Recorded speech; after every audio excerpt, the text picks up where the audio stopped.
شریعت کیا کہتی ہے؟ یہ مفتی حضرات بیٹھے کہ اگر اس صاحب استطاعت ہے تو الگ گھر لے کر دے.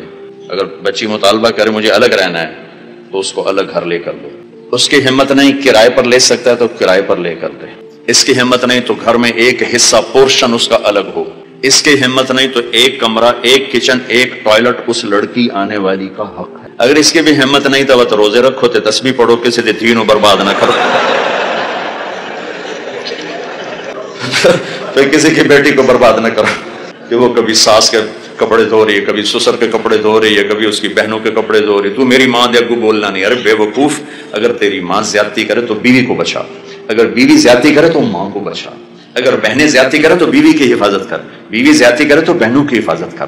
سسر کی طرف سے شدت ہے تو اپنی بیوی کے ساتھ ہو جا، بیوی کی طرف سے بدتمیزی ہے تو اپنے ماں باپ کی حفاظت کر. یہ لے جانے والے کی ذمہ داری ہے.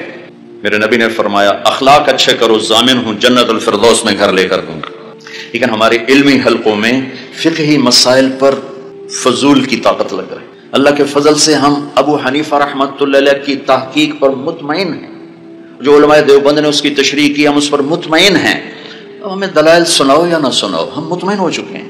ہاں لیکن میں زندگی کیسے گزاروں؟ میں نے باپ سے کیسے بولنا ہے، ماں سے کیسے بولنا ہے، میں ایک لڑکی کو گھر لے کر میں نے اس کا زندگی کیسے گزارنی؟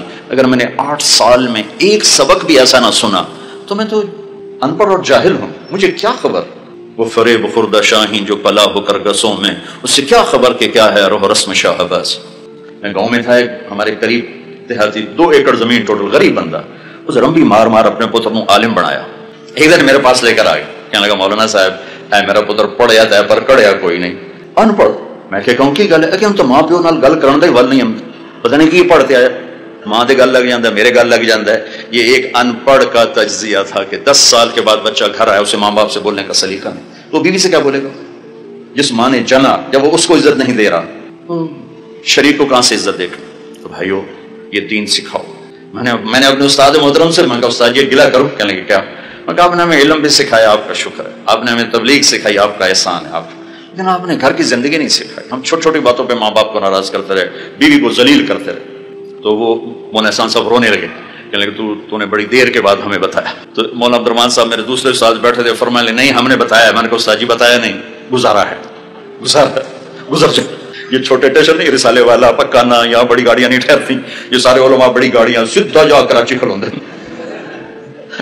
میرے بچوں معاشرت نہ سیکھی تو جنت اور جہنم کا مسئلہ بن جائے گا. اور اختلافی مسائل کوئی ادھر ہے کوئی ادھر ہے، ساری جنت میں جائیں. چونکہ یہ وہ چیزیں نہیں ہیں. مولانا انور شاہ صاحب کشمیری رحمۃ اللہ علیہ کی بہت بات قول فیصل ہے کہ جو انہوں نے فرمایا کہ ساری زندگی فقہ حنفی کی ترجیحات کو ثابت کرتے گزار دی، زندگی ضائع کرتے. ابو حنیفہ کو میری ترجیحات کی کیا ضرورت ہے؟ اور قیامت کے دن اللہ ان چاروں میں سے کسی کو رسوا نہیں کرے گا. کون راجے کون مرجو، یہ سب سردار ہیں. وہ مجھے واقعہ یاد آ گیا، روز الفائق میں پڑھا تھا سے 30 سال پہلے، کہ ایک آدمی نے دیکھا جنت میں ایک ستون ہے، تو اس کو 4 آدمیوں نے نا زنجیروں سے ادھر ادھر ادھر ادھر کر کے نا یوں پکڑا ہوا، اور ہر ایک زور لگا رہا ہے. تو ان کی جی میں آتا ہے اگر انہوں نے ستون کو کھینچنا ہے تو اکٹھے ہو کے زور لگائیں. ایک ادھر لگاتا ہے، ادھر لگاتا ہے، ادھر ادھر. تو ایک فرشتے سے پوچھتا ہے بھائی یہ کیا چکر ہے، یہ ستون کیا ہے، یہ لوگ کون ہیں؟ تو وہ کہتا ہے فرشتہ یہ ابو حنیفہ ہیں، یہ مالک ہیں، یہ شافعی ہیں، یہ احمد ہیں، اور یہ دین کا ستون ہے ان چاروں کی محنتوں سے سیدھا کھڑا ہوا ہے. یہ روز الفائق کا واقعہ میں آپ کو سنا. 30 سال بعد یاد ہے میں نے اچانک. اللہ ان میں سے کسی کو رسوا نہیں کرے گا. ان کی تحقیقات پہ کبھی راج مرجو کے فیصلے نہیں ہوں گے. لیکن جو چیز میں ابھی بول رہا ہوں اس پہ جنت اور جہنم کا دار و مدار. ماں باپ کے ساتھ زیادتی ہوگی، بیوی پر ظلم ہو گیا، بھائی کا حق مارا، بچوں کا حق مارا، زندگی جنت اور جہنم کے درمیان آ جائے گی. بد اخلاقی، میرے نبی سے پوچھا گیا ایو سیئۃ اعظم، سب سے بڑی برائی کیا ہے؟ آپ نے کہا سوء الخلق والشح المطاع، بد اخلاقی اور بخل سب سے بری برائی، سب سے بڑی برائی. کہ ایو حسنۃ اعظم، سب سے بڑی نیکی کیا ہے؟ کہ حسن الخلق والتواضع والصبر علی البلاء، اچھے اخلاق، صبر، تواضع اور اچھے اخلاق کے حقدار سب سے زیادہ میرے رشتہ دار ہیں. رشتوں میں ماں ہے، باپ ہے، بیوی ہے، بچے ہیں، بہن بھائی، سب. اس رشتے کو محبت کا پانی پلاؤ، چین کی زندگی گزارو. تانے، طنز، بولیاں، شدت، یہ ہمارا ماحول بن چکے. بیوی کے ذمہ خامد کی روٹی بھی نہیں. کیوں؟ کہ اس نے نسل تیار کرنی ہے. اس کی گود میں جو پروان چڑھ رہی ہے نسل، اس کو اس نے ایک خوبصورت انسان کا روپ دینا ہے. لیکن وہ کبھی خامد کا تانا سنے، کبھی ساس کا سنے، کبھی سسر کا سنے، کبھی اپنی نندوں کا سنے، تو اس کی تو نیند حرام ہو جائے گی، اس نے اولاد کو کیا پالنا اور کیا پرورش کرنا۔ تو میرے عزیزو، میں بڑے دکھ کے ساتھ یہ بات کہتا ہوں کہ یہ ایسا صاحب ہے جو سارے علمی حلقوں میں چل رہا ہے کہ معاشرت پر تو جنت اور جہنم کا دار و مدار، ایک گندا بول جو دلوں کو توڑ کے رکھ دیتا ہے وہ نیکیوں کو اڑا کے رکھ دیتا ہے، ایک میٹھا بول جو دلوں کو جوڑ دیتا ہے وہ گناہوں کو بھی نیکیوں میں بدل دیتا ہے۔ اس لیے میرے عزیزو، اگر اپنے گھروں کو آباد کرنا ہے تو نبی والے اخلاق سیکھو۔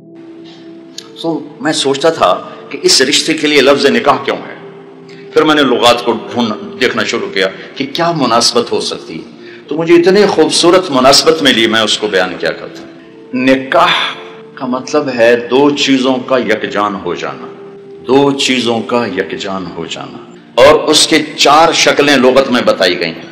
بارش کے پانی کا زمین میں جذب ہو کر یکجان ہو جانا، نیند کا آنکھوں میں اتر کر سلا کے یکجان ہو جانا، مرد کا عورت پہ اعتماد کر کے ایک جان ہو جانا، درخت کی شاخوں کا ایسے آپس میں مل جل کر یکجان ہو کر چھاؤں بنا دینا، یہ ہے لفظ نکاح کا لغوی مطلب۔ یہ یہاں کیسے فٹ آتا ہے؟ مرد کے خوبصورت اخلاق جو دھیمی بارش کی طرح عورت کے دل پہ اترتے ہیں، جو زمین ہے اور وہ ایک سرسبز کھیتی بن جاتی ہے۔ اب آیت قرآن جوڑ دو، نساؤکم حرث لکم، تمہاری بیویاں تمہاری کھیتیاں ہیں، اور کھیتی کو ڈنڈے سے نہیں چلایا جاتا، فتوے سے نہیں چلایا جاتا۔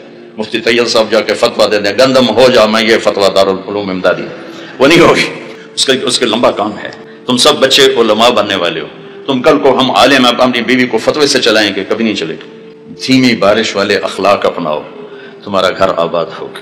اخلاق بارش کی طرح ہے اور بیوی زمین کی طرح ہے، اس کا دل تمہارے اخلاق سے متاثر ہو، پھر وہ تمہارے لیے نسل پیدا کرنے کا ذریعہ بنے۔ نکاح، نکاح نہ کہا پھر نہ کہا، نیند کا آنکھوں میں اتر جانا اور سلا دینا۔